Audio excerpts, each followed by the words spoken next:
इतनी शक्ति हमें दे न दाता, मन का विश्वास कमजोर होना। इतनी शक्ति हमें दे न दाता, मन का विश्वास कमजोर होना। हम चले नेक रास्ते पे, हमसे भूल कर भी कोई भूल होना। इतनी शक्ति हमें दे न दाता, मन का विश्वास कमजोर होना। हम चले नेक रास्ते पे, हमसे भूल कर भी कोई भूल होना। इतनी शक्ति हमें दे न दाता, मन का विश्वास कमजोर होना।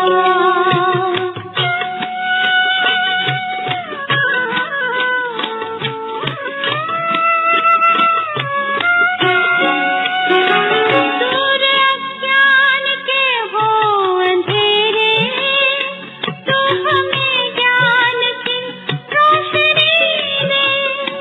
हर बुराई से बचते रहे हम, जितनी भी दे भली जिंदगी दे। डर होना किसी का किसी से, भावना मन में बदलेगी होना।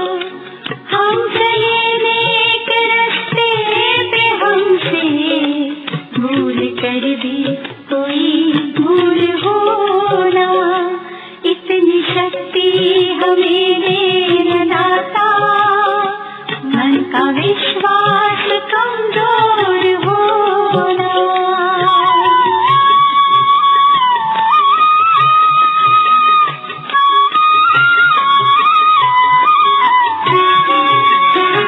हम न सोचे हमें क्या मिला है, हम ये सोचे किया क्या है अर्पण। बोलो खुशियों की बातें सभी को, सबका जीवन ही बन जाए मधुबन। अपनी करुणा का जल तो बहा के, कर दे पावन हर एक मन का कोना। हम चले नेक रास्ते पे, हमसे भूल कर भी कोई भूल होना। इतनी शक्ति हमें दे न दाता, मन का विश्वास कमजोर होना। इतनी शक्ति हमें दे न दाता, मन का विश्वास कमजोर होना। हम चले नेक रास्ते पे, हमसे भूल कर भी कोई भूल होना। इतनी शक्ति हमें दे न दाता, मन का विश्वास कमजोर होना। आ, आ,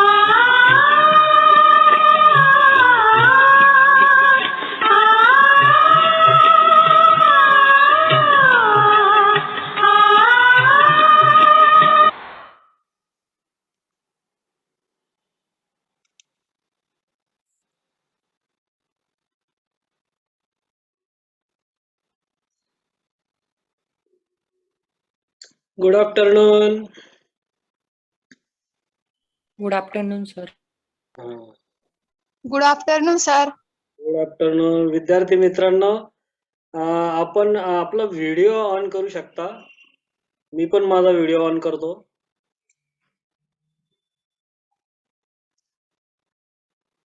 यस, यश पवारने केला व्हिडिओ ऑन. ऑडिओ बंदच ठेवायचा, पण व्हिडिओ ऑन करा.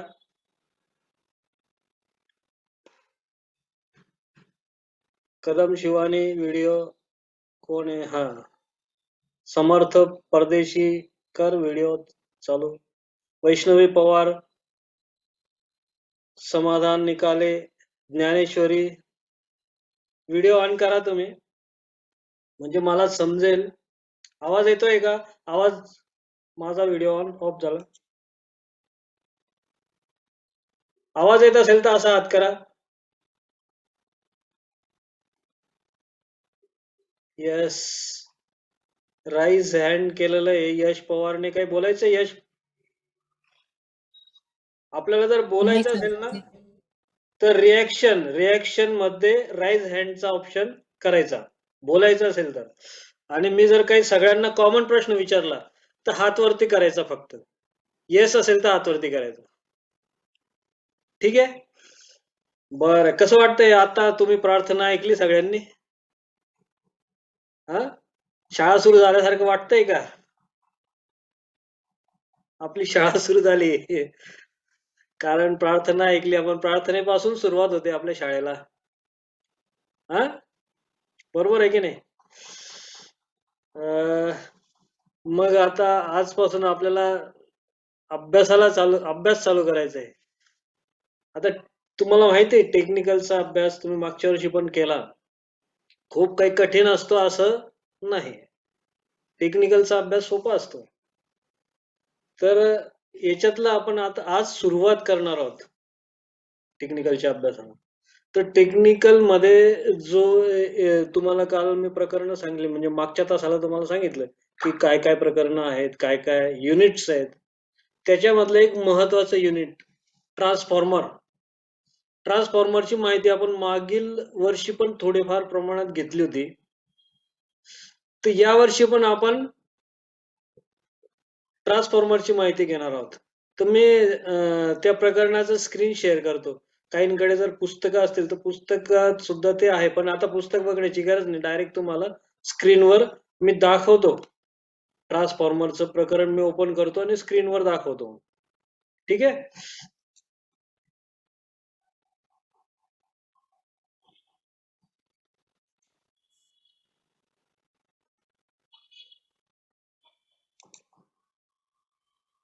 हा, स्क्रीन दिसतंय सगळ्यांना?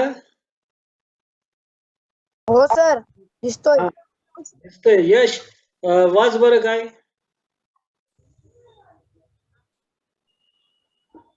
उपघटक, वाच.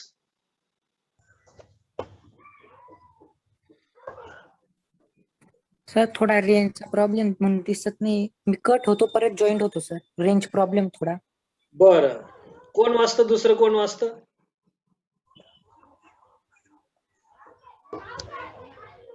कदम शिवानी वाच. अनम्यूट कर आणि वाच. सिंगल फेज ट्रान्सफॉर्मरची ओळख. हा, सिंगल फेज ट्रान्सफॉर्मरची ओळख.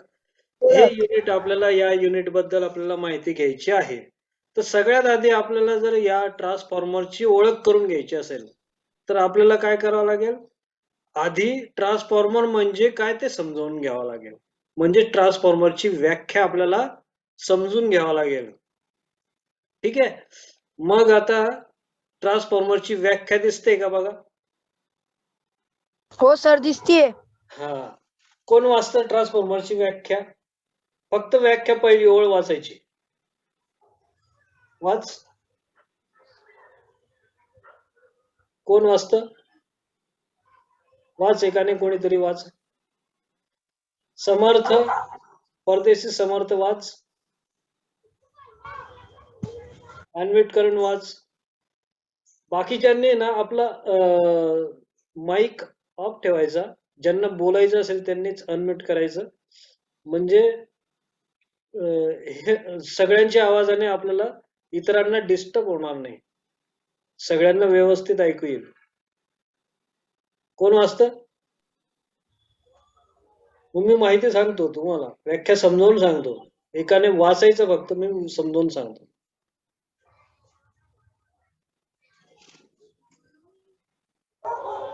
कोण कोण जॉईन झालेलं आहे मला बघू द्या. कदम शिवानी, कीर्ती गायकवाड, वैष्णवी पवार, यश पवार. कोण वाचतं बोला? समर्थ परदेशी, तुझा माईक अनम्यूट आहे. तू बोलू शकतो डायरेक्ट.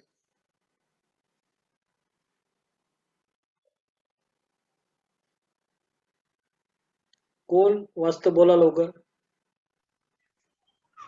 कोणीच नाही. फ्रिक्वेन्सी आणि पॉवर मध्ये कोणतेही बदल न करता एसी सर्किट मधील विद्युत ऊर्जा एका सर्किट कडून दुसऱ्या सर्किट कडे पाठविणाऱ्या स्थिर साधनाला ट्रान्सफॉर्मर म्हणतात. शाबास. हे बघा, फ्रिक्वेन्सी आणि पॉवर. फ्रिक्वेन्सी म्हणजे काय ते समजून घ्या आधी. फ्रिक्वेन्सी म्हणजे बदलणारा घटक. फ्रिक्वेन्सी आपण म्हणतो ना, फ्रिक्वेन्सी म्हणजे नेहमी बदल घडून येतात अशी गोष्ट, तिला म्हणतात फ्रिक्वेन्सी. आपली जी पॉवर असते, विद्युत प्रवाह असतो, त्याच्यामध्ये सारखा बदल घडून येत असतो. एका सेकंदात 50 वेळा बदल घडतो. भारताची जी फ्रिक्वेन्सी आहे, भारतामध्ये जो सप्लाय मिळतो आपल्याला, विद्युत सप्लाय आपल्या घरात, त्याची जी फ्रिक्वेन्सी आहे ती किती आहे? 50 HZ. म्हणजे एका सेकंदात 50 वेळा तो प्रवाह बदलत असतो. त्याची किंमत पण बदलत असते आणि त्याची दिशा पण बदलत असते. त्याला म्हणतात फ्रिक्वेन्सी. आणि पॉवर म्हणजे शक्ती. याच्यात कोणताही बदल न करता एसी सर्किट मधील विद्युत ऊर्जा. एसी याचा अर्थ तुम्हाला सांगितला होता मी, अल्टरनेटिंग करंट म्हणजे बदलणारा प्रवाह. त्याच्यातली जी विद्युत ऊर्जा आहे ती एका सर्किट कडून दुसऱ्या सर्किट कडे पाठवणाऱ्या स्थिर साधनाला, त्याच्यामध्ये कुठलाही फिरणारा भाग नसतो म्हणून याला म्हणतात स्थिर साधन. हे स्थिर शब्द जास्त महत्वाचा आहे. कारण स्थिर साधन का म्हणतात ट्रान्सफॉर्मरला? कारण हे एक असं यंत्र आहे की याच्यातला कोणताही भाग हलणारा नसतो. स्थिर साधनाला ट्रान्सफॉर्मर म्हणतात. ही झाली ट्रान्सफॉर्मरची व्याख्या. आपण केव्हाही व्याख्या जर कोणी विचारली, आपल्याला परीक्षेत विचारली गेली, तर प्रत्येक शब्द महत्वाचा असतो व्याख्यामधला.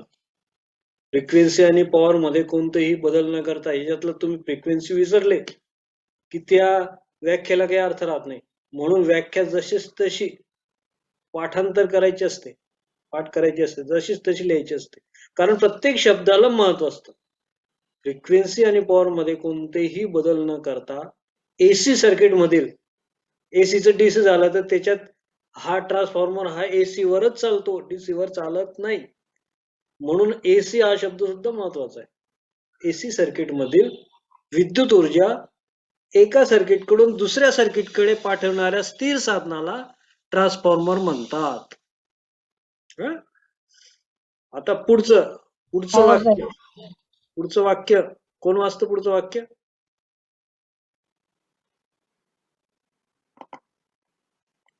कोणीतरी एकाने पटकन अनम्यूट करायचं आणि वाचायचं, सुरुवात करायची.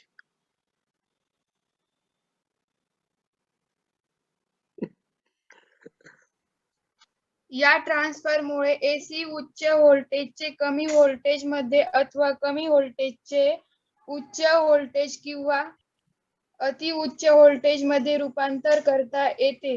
ट्रान्सफॉर्मर हे एक एसी प्रवाहावर चालणारे असे एक स्थिर साधन आहे. हा, ट्रान्सफॉर्मर हे यंत्र आहे एक प्रकारचं. ट्रान्सफॉर्मर याच्यामुळे काय होतं? एसी उच्च व्होल्टेजचे, म्हणजे काही ठिकाणी खूप जास्त व्होल्टेज असतं, पण आपल्याला एवढ्या व्होल्टेजची गरज नसते. डायरेक्ट तेवढं व्होल्टेज दिलं की बाकीचे यंत्र जळू शकतात. काही यंत्रांना कमी व्होल्टेजची गरज असते, म्हणून उच्च व्होल्टेजचे कमी व्होल्टेज मध्ये रूपांतर करणे. किंवा काही ठिकाणी आपल्याजवळ असतं कमी व्होल्टेज आणि यंत्र असतात मोठे, त्या ठिकाणी जास्त व्होल्टेजची आवश्यकता असते. मग अशा ठिकाणी कमी व्होल्टेजचे उच्च व्होल्टेज मध्ये किंवा अति उच्च व्होल्टेज मध्ये रूपांतर करण्याची गरज भासते. अशा ठिकाणी हे ट्रान्सफॉर्मर हे यंत्र वापरतात. ट्रान्सफॉर्मर हे एक एसी प्रवाहावर, ते एसी प्रवाहावरच चालते, डीसी वर चालत नाही. तर चालणारे एक स्थिर साधन आहे. परत एकदा स्थिर या शब्दाला मी जोर देतो, कारण याच्यामध्ये कोणत्याही प्रकारचा हलणारा भाग नसतो. म्हणून याला स्थिर साधन म्हणतात. ट्रान्सफॉर्मरची आकृती तुम्हाला वरती आता दिसते का आकृती ट्रान्सफॉर्मरची? स्क्रीनवर, तुमच्या स्क्रीनवर ट्रान्सफॉर्मरची आकृती एक हो. ट्रान्सफॉर्मर दाखवलाय. अशा प्रकारची रचना असते ट्रान्सफॉर्मरची. आतमध्ये या ठिकाणी ही वाइंडिंग आहे आणि हा जो भाग आहे ना हा लोखंडी असतो, पट्ट्या पट्ट्यांचा भाग असतो लोखंडी. हा, तर त्या भागामध्ये ती वाइंडिंग गुंडाळलेली असते. म्हणजे एक कॉपर तार, त्याचे वेटोळे या ठिकाणी असतात. आता ट्रान्सफॉर्मरचं तत्व, एका वाक्यात आहे तत्व. ट्रान्सफॉर्मर हा इलेक्ट्रोमॅग्नेटिक इंडक्शनच्या म्हणजेच म्युच्युअल इंडक्शनच्या तत्वानुसार कार्य करतो. म्युच्युअल इंडक्शन हा शब्द फार महत्वाचा आहे. ट्रान्सफॉर्मर कुठल्या तत्वावर काम करतो? तो म्युच्युअल इंडक्शन. म्युच्युअल या शब्दाचा अर्थ जर आपल्याला माहिती आहे का तुम्हाला? म्युच्युअल या शब्दाचा अर्थ एकमेकांशी नाही. संबंधित. मी सांगतो म्युच्युअल म्हणजे काय, एकमेकांशी संबंधित. म्युच्युअल इंडक्शन असा त्याचा अर्थ होतो. आता म्युच्युअल इंडक्शन म्हणजे काय तेच आपल्याला समजून घ्यायचंय. हा नवीन शब्द आला तुमच्यासाठी.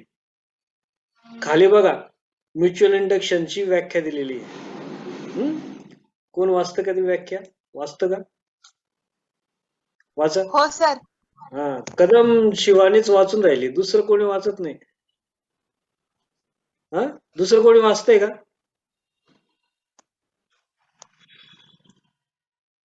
नसेल वाचेल तर कदम शिवानीला सांगू आपण. तुम्ही बोलायचे थोडीशी हे ठेवा, सवय ठेवा. कारण अशा बरेचसे तास तुमचे आता ऑनलाईन सुरू होणार आहेत. आज मी शाळेत गेलो होतो, शाळेमध्ये याचीच तयारी चालू होती. बाकीचे शिक्षक पण ऑनलाईन तास घेण्याच्या तयारीत आहेत. तुम्हाला सूचना येईल आणि तुमचे तास सुरू होतील. त्यामुळे आता तुम्ही बोलायची प्रॅक्टिस ठेवा. तुम्ही जेवढे बोलाल तेवढे तुमचे ज्या कन्सेप्ट आहेत, म्हणजे तुम्हाला जे समजून घ्यायचंय तुम्ही व्यवस्थित समजावून घेऊ शकाल शिक्षकांकडनं. शिक्षकांना प्रश्न विचारले गेले पाहिजे. नुसतंच ऐकत ऐकत आणि हो सर समजलं आणि लगेच पुढे जायचं आणि काही गोष्टी मग राहून जातात. संकोच असतो काही मुलांना विचारायचं. कसं विचारायचं? कोणी जर आपल्याला हसलं तर काय होईल? पण त्या गोष्टीकडे दुर्लक्ष करायचं. पहिली गोष्ट म्हणजे आपल्याला समजलं पाहिजे. आपण जे काही शिकतोय ते आपल्याला समजलं पाहिजे. नुसतंच ऐकणं आणि लिहिणं वाचणं याला अभ्यास नाही म्हणत. समजून घेणं याला अभ्यास म्हणतो. म्हणून प्रत्येक गोष्ट आपण समजून घेतली पाहिजे. म्हणून बोलत राहा. आता वाचायला सांगितलं तर तुम्हाला बोलण्याची सवय लागेल. एकदा नुसतं वाचायचं, दुसऱ्यांदा तुम्हाला जो मनामध्ये जे प्रश्न निर्माण होतात तुमचे ते तुम्ही शिक्षकांना विचारू शकतात. कोण बोलतं, कोण वाचतं आता शिवानी सोडून दुसरं कोण वाचतं?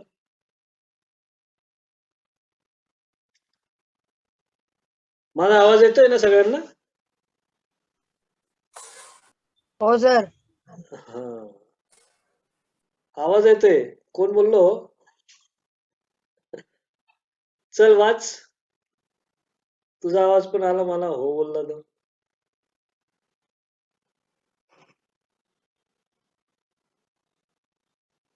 चल जाऊ दे, शिवानी तूच वाच. चल.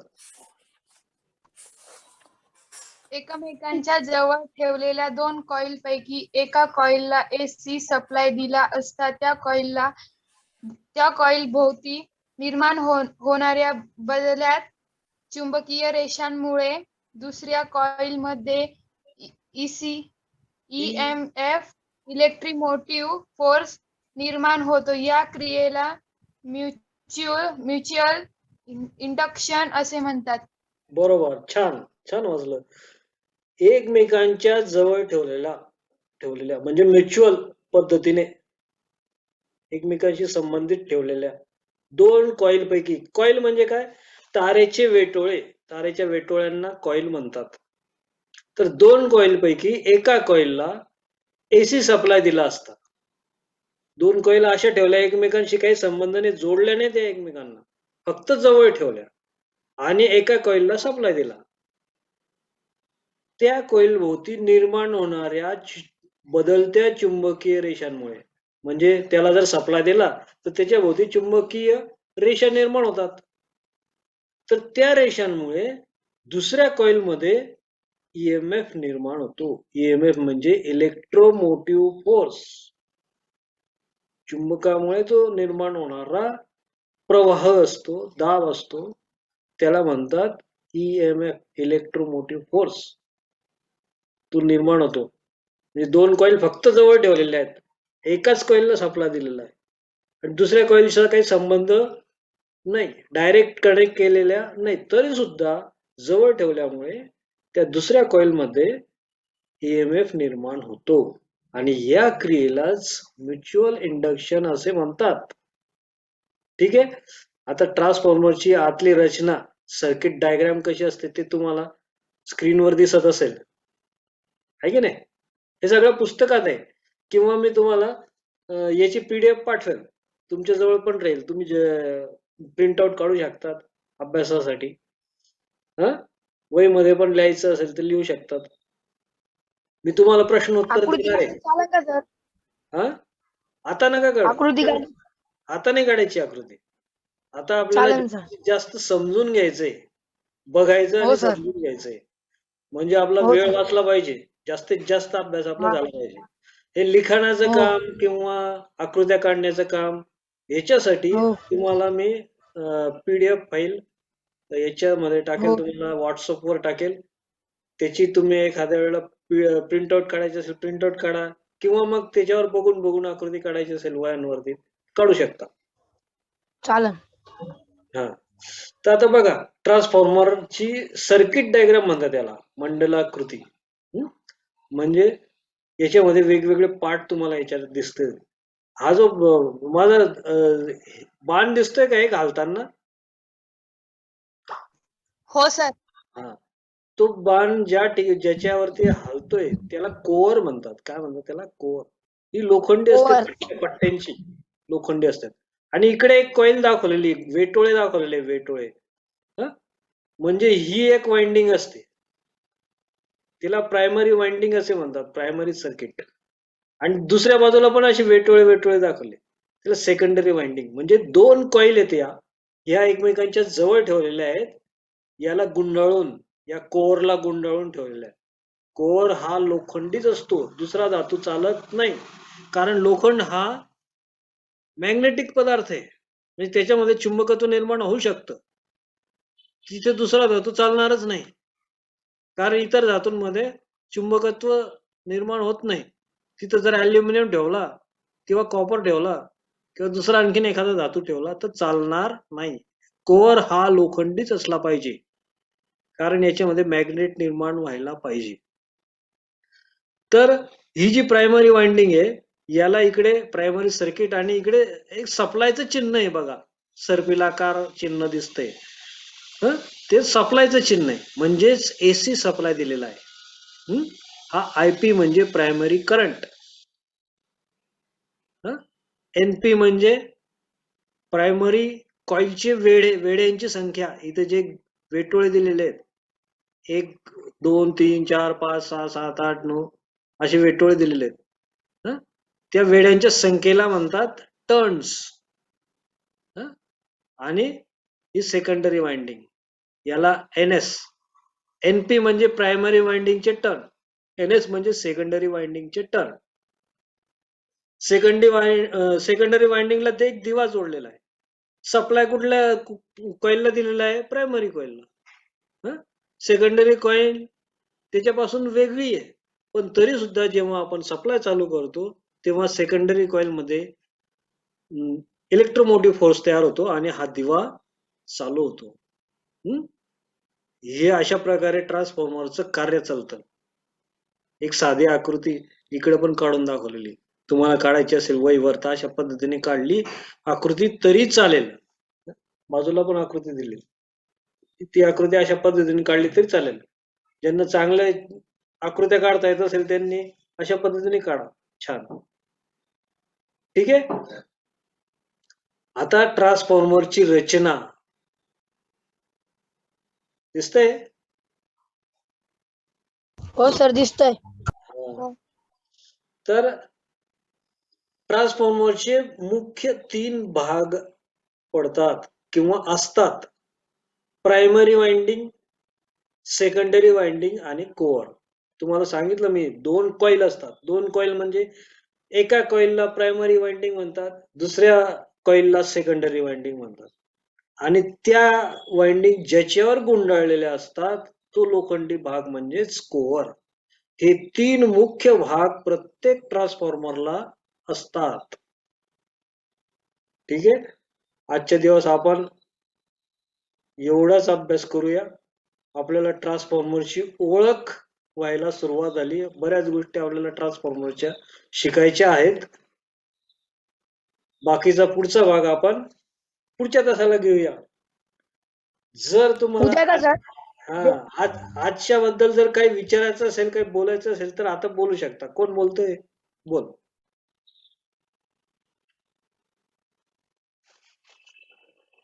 आज जे काही मी तुम्हाला सांगितलं त्याच्याबद्दल काही शंका असेल, काही विचारायचं असेल तर विचारू शकता, किंवा इतर काही विचारायचं असेल ते विचारू शकता. अनम्यूट करायचं आणि विचारायचं. कारण आता वेळ संपण्यात येते. आपला जो झूम आपले जर झूम वर आपण तास घेतो तो तास 30 मिनिटाचा असतो. 30 ते 40, मॅक्झिमम 40 मिनिटापर्यंत तो तास संपून जातो.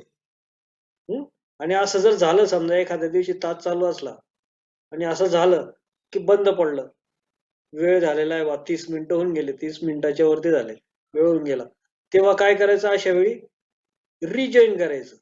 परत 30 मीटिंग त्याच लिंक वरनं परत जॉईन करायची. म्हणजे आपण परत पुढचा भाग ऐकू शकतो, बघू शकतो. ही गोष्ट लक्षात ठेवा. जर एखाद्या वेळेस सांगितलं नाही गेलं आणि तास चालू असताना वेळ संपला, मीटिंग बंद, एकदम बंद होऊन जाईल. तुम्हाला काय वाटेल, काय झालं काय झालं? असं नाही.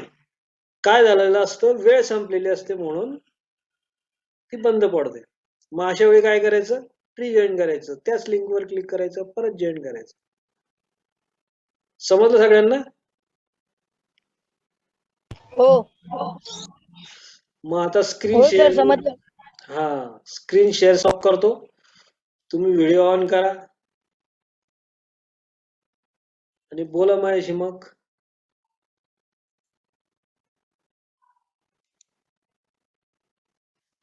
वेळ संपण्यात येते, तर त्यामुळे कोणाला बोलायचं असेल पटकन बोला. बरं, काही शंका नसेल तर काही शंका नाही, एवढं तरी बोला.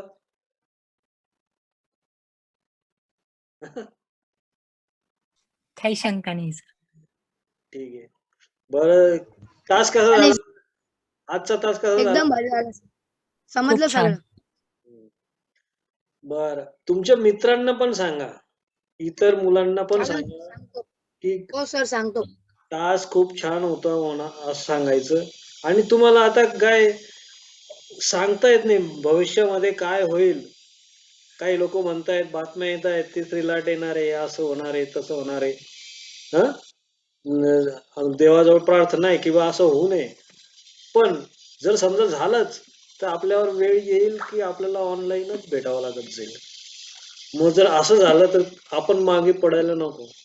जास्तीत जास्त मुलं असा क्लास ऑनलाईन पद्धतीने जॉईन करायला पाहिजे.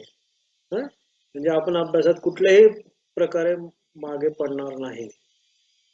तर इतर मित्र जर तुम्हाला भेटले, बोलले, त्यांना सांगा की जेव्हा सूचना येईल तेव्हा वेळेवर क्लास आपला होईल. अगदी वेळेवर. आता कसं झाला, बरोबर 4:30ला चालू झाला. हो सर झालं बघा. 4:30लाच चालू होत जाईल. म्हणजे जर जो टाइम दिलेला असेल त्या टायमालाच चालू होत जाईल. उगीच आधी येऊन रोज का सर? प्रयत्न करून बघायचे, लिंक ओपन करून बघायचे, असं नाही. बरोबर त्या टायमाला ओपन करायची, ओपन होईल, आपला तास चालू होईल. सुरुवातीला प्रार्थना चालू राहील. म्हणजे काय होईल, आपल्याला थोडेसे आपले हे आपली जी स्थिती असते, आपण इकडून तिकडून कुठेतरी गेलेलो असतो, प्रार्थनेने काय होतं, आपलं मन शांत होतं आणि आपल्याला आपली ग्रहणशीलता वाढते. जास्तीत जास्त गोष्टी आपल्याला समजतात. म्हणून प्रार्थना घेणं गरजेचं आहे. आपण काही दिवस घेऊ प्रार्थना. हं? ठीक आहे. तर आता धन्यवाद बोलून आपण आजचा तास संपवूया. धन्यवाद. धन्यवाद सर. धन्यवाद. धन्यवाद सर.